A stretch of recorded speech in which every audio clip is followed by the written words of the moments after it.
గోవు గురించి మాట్లాడుతూ ఒక మాట అంటారు.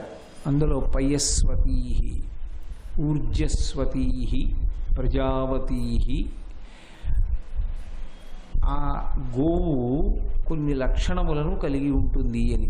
అందులో పయస్వతీ, గోవు పాలనిస్తుంది. నేను నిన్న మీతో మనవి చేశాను, ఎన్నో జంతువులు పాలనిస్తాయి, కానీ ఒక్క గోవు ఇచ్చేటటువంటి పాలకి మాత్రం ఒక ప్రత్యేకమైనటువంటి శ్రేష్టత ఉంది.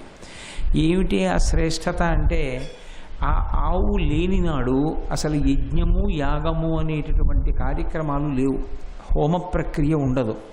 ఆ యజ్ఞయాగాది క్రతువులు లేనినాడు వేదము సనాతన ధర్మము అనేటటువంటి రెండు మాటలు ఉండే అవకాశం లేనే లేదు. అసలు వేదము సనాతన ధర్మము ఈ రెండూ కూడా దేని మీద ఆధారపడి ఉంటాయి అంటే కేవలంగా గోవు మీదే ఆధారపడతాయి.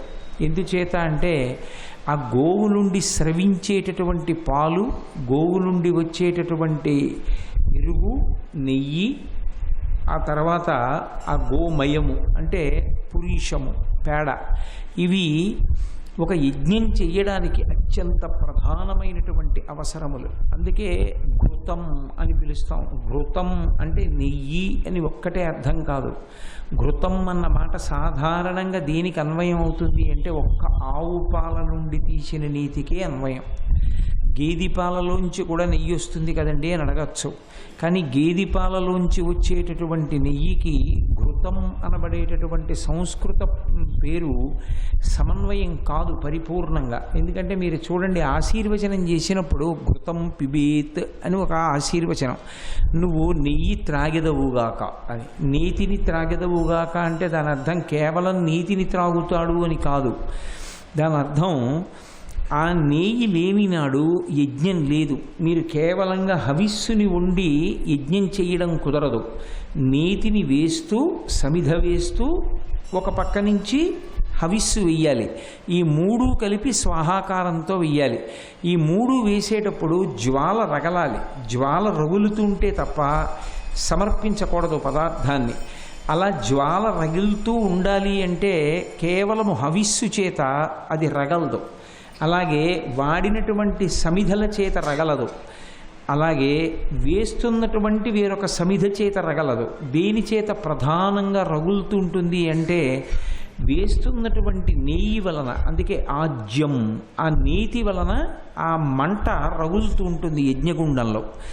అది ఎంతగా మంట వస్తుంటే అందులోకి సమర్పించాలి. కొన్ని పదార్థాలని సమర్పించేటప్పుడు అవి వెయ్యిగానే కాలిపోయేటట్టుగా ఉండవు.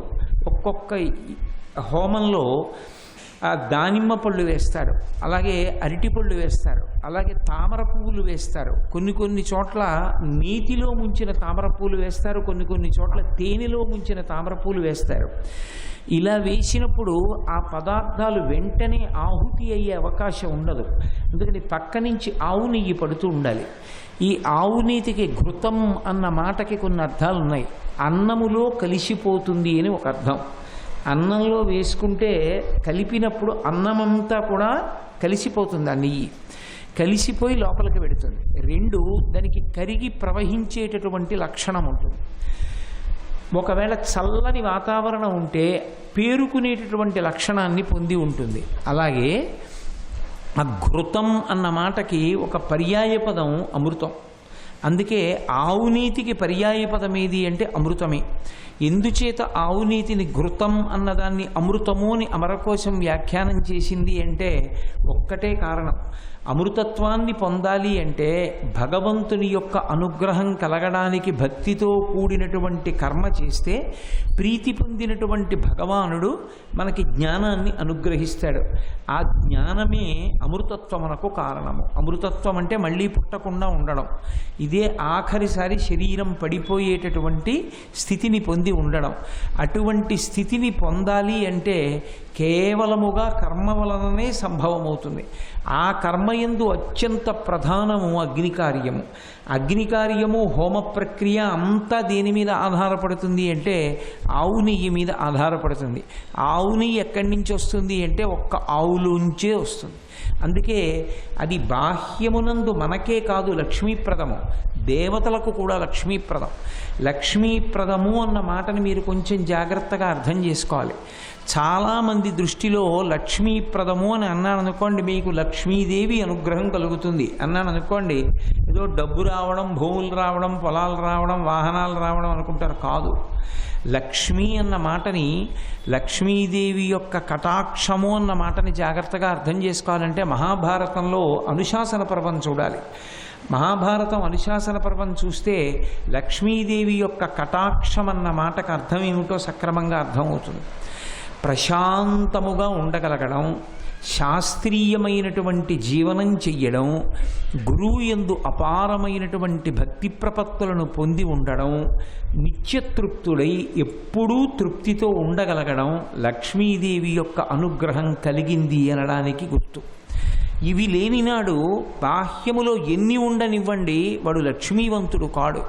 ఎందుచేత అంటే మీరు జాగ్రత్తగా గమనించండి, అది లేని ఐశ్వర్యం ఏది ఉండనివ్వండి మనిషి పతనానికే కారణమవుతుంది. విపరీతమైన ఐశ్వర్యం ఉంది, గురువుని నమ్మడు, శాస్త్రాన్ని నమ్మడు. గురువుని శాస్త్రాన్ని నమ్మని ఐశ్వర్యం దేనికి పనికొస్తుంది అంటే అవైదికమైనటువంటి కార్యక్రమాలకి దానం చేస్తాడు. 2, కేవలం తను దాచుకుంటాడు, తను భోగం అనుభవిస్తాడు, ఉత్తర జన్మల యందు దరిద్రుడవుతాడు, అభ్యున్నతిని పొందలేడు, తిరియక్కుగా వెళ్ళిపోతాడు. ఇప్పుడు ఆ లక్ష్మీ కటాక్షం దేనికి పనికొచ్చిందని చెప్పవలసి ఉంటుంది. అందుకే గురువుని శాస్త్రాన్ని నమ్మనటువంటి ఐశ్వర్యం ఉపయోగం లేని ఐశ్వర్యం. అలాగే శాంతినివ్వనిది, తృప్తితో జీవనం చెయ్యడానికి అవకాశము లేనిది ఎంత ఉన్నా దరిద్రుడే లోకంలో. అసలు ఐశ్వర్యవంతుడు అన్న మాటకు అర్థం ఏమిటంటే తృప్తితో జీవించగలగడం. ఎన్నో ఉండడం దేనికి? తృప్తితో బతకడానికి. ఎన్ని ఉన్నా తృప్తి లేక ఇంకా ఇంకా ఏదో లేదని ఏడుస్తూనే ఉన్నాడు అనుకోండి, ఆయన దరిద్రుడు కాకపోతే ఐశ్వర్యవంతుడు ఎందుకు అయ్యాడు? ఏది లేదని మీరు అడగడానికి ఉండదు. కొంతమంది విషయంలో మీరు చూడండి, మీకు ఇది లేదు, నాకు పరమేశ్వరుడు ఏది ఇవ్వలేదండి అంటాడు ఆయన. నాకు ఏమి ఇవ్వలేదు ఈశ్వరుడు? నాకు ఈశ్వరుడు అన్నీ ఇచ్చాడు కాబట్టి నాకు ఎంత సంతోషం అంటాడు. అలా తృప్తిగా జీవించగలిగినటువంటి వాడి ముందు బాహ్యంలో ఎంత ఐశ్వర్యం ఉన్నా తృప్తి లేకుండా అసంతృప్తితో బ్రతుకుతున్నటువంటి వాడు దరిద్రుడే, వాడు లక్ష్మీ కటాక్షము లేనివాడు. నువ్వు ఎక్కడ ఉంటావు, ఎందుకుంటావు, నీ కటాక్ష స్వరూపమేమి అని అనుశాసన పర్వంలో అడుగుతాడు. అడిగినప్పుడు లక్ష్మీదేవియే స్వయంగా జవాబు చెప్తుంది. ఆ లక్ష్మీదేవి నివాస స్థానములు ప్రధానమైనవి 5గా చెప్తుంది శాస్త్రం. ఆ 5టిలో ప్రధానమైనది గోవు యొక్క వెనక తట్టు. అందుకే గోవుకి పృష్ఠభాగంలో పూజ. లక్ష్మీదేవి ఎప్పుడూ గోవు యొక్క వెనక భాగాన్ని ఆశ్రయించి ఉంటుంది. ఇక 2వది బిల్వం యొక్క ఈనెలు ఉండేటటువంటి భాగం. అలాగే 3వది సుమంగళి యొక్క పాపట ప్రారంభ స్థానం, సువాసిని యొక్క పాపట ప్రారంభ స్థానం. అందుకే దాన్ని బొట్టుతో అలంకారం చేస్తారు, అది లక్ష్మీ స్థానం. అలాగే ఏనుగు యొక్క కుంభస్థలం, 5వది తామర పువ్వు. ఈ 5 లక్ష్మీ స్థానాలు. ఈ 5 సహజంగా లక్ష్మీ స్థానాలు అయితే లక్ష్మీదేవి తనంత తానుగా ఉండాలని కోరుకుంది. ఎక్కడ ఉండాలని కోరుకుంది అంటే గోవులతో కలిసి ఉండాలని కోరుకుంది ఆవిడ. మీరు మహాభారతం పంచమ వేదం, దాని స్థాయి ఎటువంటిది? వేదములు 4 అయినా వ్యాస విరచితమైనటువంటి మహాభారతాన్ని పంచమ వేదం అని పిలుస్తారు. అందులో లేని విషయం లేదు. అటువంటి మహాభారతం అనుశాసన పర్వం చూస్తే అసలు గోవు గురించి ఎన్ని విషయాలు ఉంటాయో శుకుడికి వ్యాస భగవానుడు కూడా చెప్తాడు అందులో గోవు గురించి. అసలు గోదానం చేసే ముందు 3 రోజుల పాటు గోశాలలో గడిపి గోదానం ఎవరు చేస్తారో వాడు ఇక తిరిగి వస్తాడనేటటువంటి విశ్వాసము పెట్టుకోక్కర్లేదు. అంటే వాడు మోక్షమునకు అధికారి అవుతాడు. 3 రోజులు గోవులు ఉన్న ప్రదేశంలో ఉండాలి. ప్రత్యేకంగా భీష్మాచార్యుల వారు గోవు దగ్గరికి వెళ్ళినప్పుడు చెయ్యవలసినటువంటి ప్రార్థనని ఒకదాన్ని చెప్పారు. అందులో నిన్న మీతో నేను మనవి చేశా, గోవు స్వామి స్థానమునందు నిలబడుతుంది అని. గోవుని త్వమేవ మాతాచ పితాత్వమేవా అని మనం భగవంతుడిని ఎలా అంటామో అలా నువ్వే తల్లి తండ్రి, నువ్వు ఎక్కడ నించుంటావో అక్కడ నేను కూర్చునే అవకాశం నాకు ఇమ్మని ప్రార్థన చేస్తారు.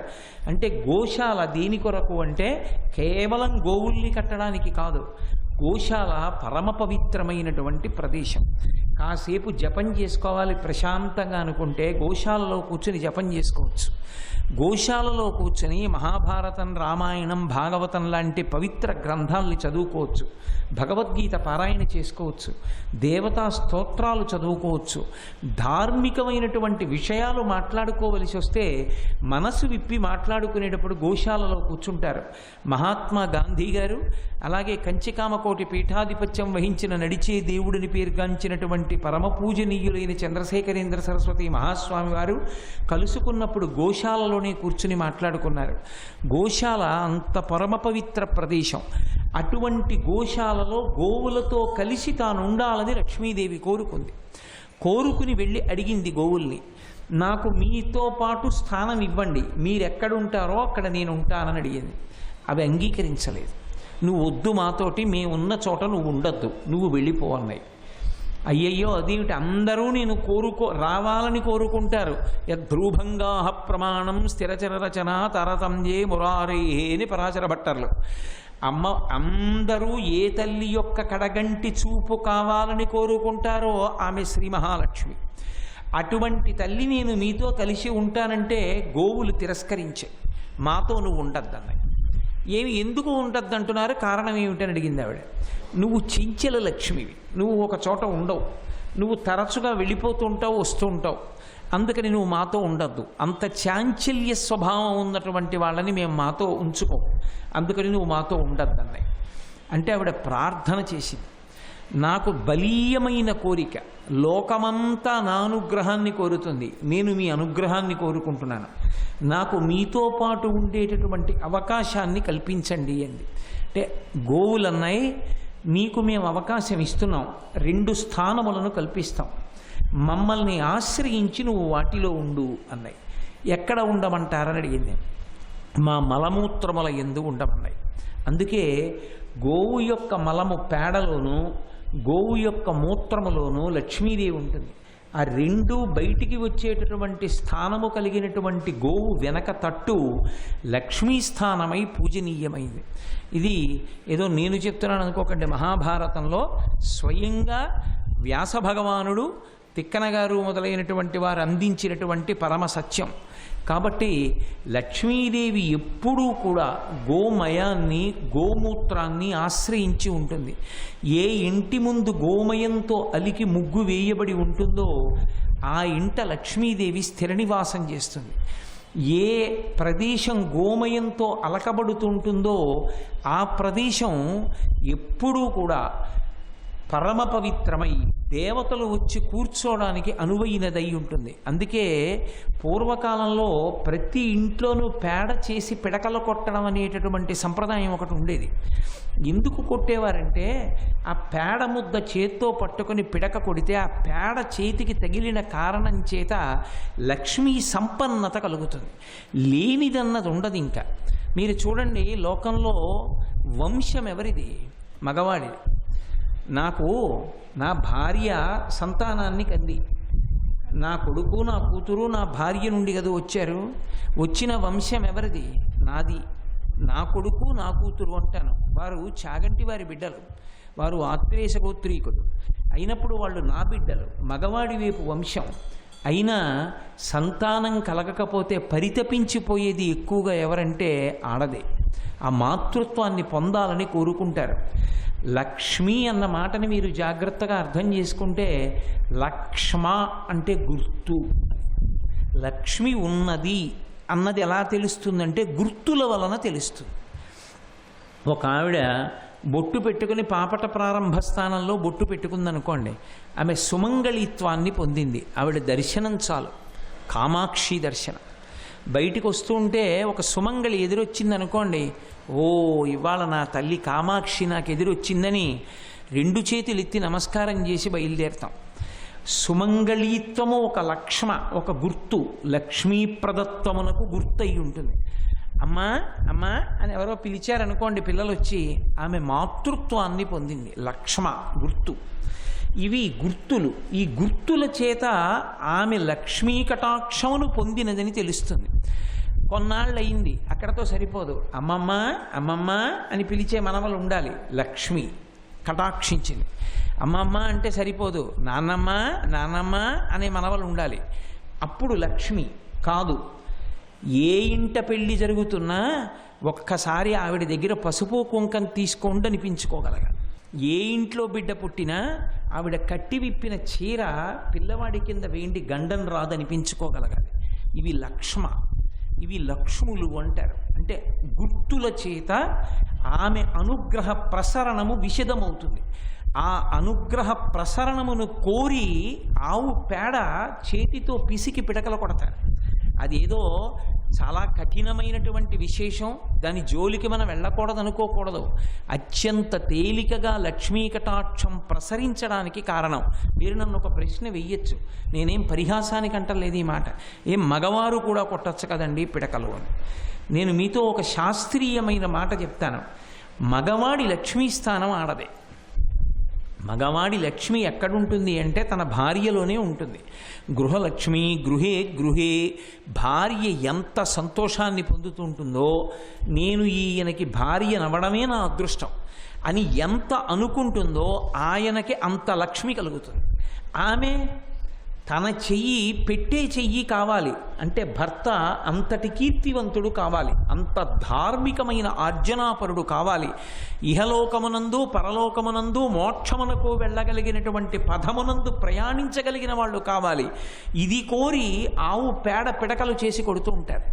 కాబట్టి ఆ గోశాలయందు ఉండడానికి లక్ష్మీదేవియే గోవుల్ని ప్రార్థన చేసి ఆమె గోవుల యొక్క పృష్ఠభాగమునందు తాను నివసించడానికి కావలసినటువంటి యోగ్యతని, ఆ స్థానాన్ని పొందింది. అంటే ఒక గోవు ఎంత పరమ పవిత్రమైన స్వరూపమో, ఎంత మంగళప్రదమైనటువంటి స్వరూపమో మనం అర్థం చేసుకోవచ్చు.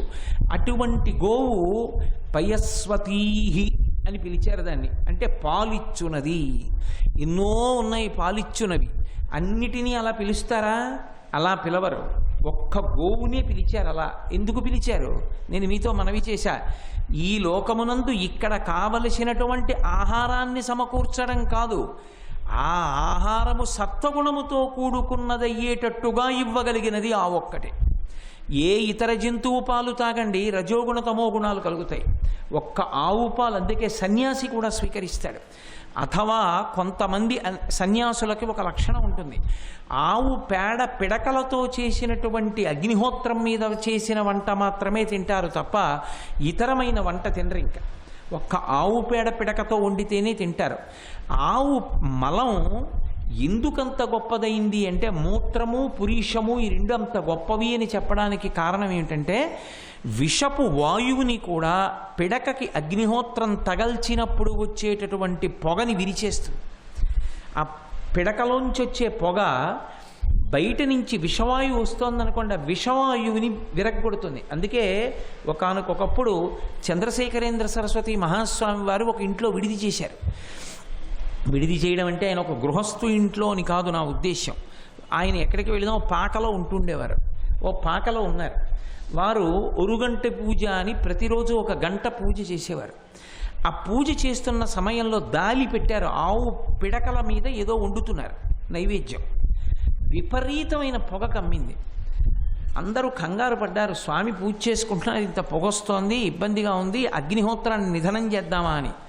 ఆయన లేచి వచ్చి పొయ్యి దగ్గర కూర్చున్నారు. పొగ ఇతర చోట్లకెడుతుంది కానీ పొయ్యి దగ్గర ఉండదు, అందుకని ఇక్కడ కూర్చున్నానన్నారు. ఆవు పేడని అగ్నిహోత్రంతో తగల్చినప్పుడు వచ్చేటటువంటి పొగ ఎంత శక్తివంతం అంటే విషంతో కూడుకున్నటువంటి గాలిని కూడా విరుస్తుంది. దీని మీద ఒక యథార్థమైన విశేషం జరిగింది. మధ్యప్రదేశ్లో భోపాల్ గ్యాస్ లీక్ ఉదంతం జరిగినప్పుడు, విషవాయువు విడుదలైనప్పుడు అప్పట్లో పేపర్లలో కూడా వచ్చింది. దీని గురించి పరమాచార్య కూడా ఒకసారి ప్రసంగించారు అనుగ్రహ భాషణం చేస్తూ. ఒక ఇంట్లో మాత్రం ఆవు పేడతో చేసినటువంటి పిడకలతో హోమం జరుగుతోంది. ఆ పిడకలు వేస్తూ హోమం చేస్తారు. ఆ ఆ పిడకలలోంచి వచ్చిన అగ్నిహోత్రంతో హోమం జరుగుతోంది. ఆ హోమంలో పిడకలలోంచి పొగొచ్చింది. ఈ భోపాల్లో విడుదలైనటువంటి విషవాయువు అన్ని ఇళ్లలోకి వెళ్ళి అందరూ పడిపోయారు. ఈ ఇంట్లో హోమం చేస్తున్న వ్యక్తులకి ఏమీ అవలేదు. ఎందుకంటే ఆవు పేడ పిడకలలోంచి విడుదలైనటువంటి పొగ బయట నుంచి వస్తున్నటువంటి విషపూరితమైనటువంటి వాయువుని విరవగలిగినటువంటి శక్తిని పొంది ఉంది. అందువల్ల ఆ ఇంట్లో వాళ్ళు స్పృహ తప్పకుండా నిలబడగలిగారు. అంత గొప్ప శక్తిని పొంది ఉంటుంది. కాబట్టి ఆవు యొక్క మూత్రము, ఆవు యొక్క మలము అంత తేలికైగా చెప్పబడేటటువంటి పదార్థాలు కావు. అవి అమృతస్థానములు. అందుకని పయస్వతీ. ఆ ఆవు పాలు లేనినాడు సన్యాసికి ఆహారం లేదు. ఆయన పాలు తాగి బతుకుతాడు. ఆ పాలు అన్ని వేళలా బయటికి వెళ్ళి భిక్ష చేసుకునే అవకాశం కలగకపోవచ్చు. అప్పుడు కొద్దిగా పాలు తాగి ఉండిపోతారు.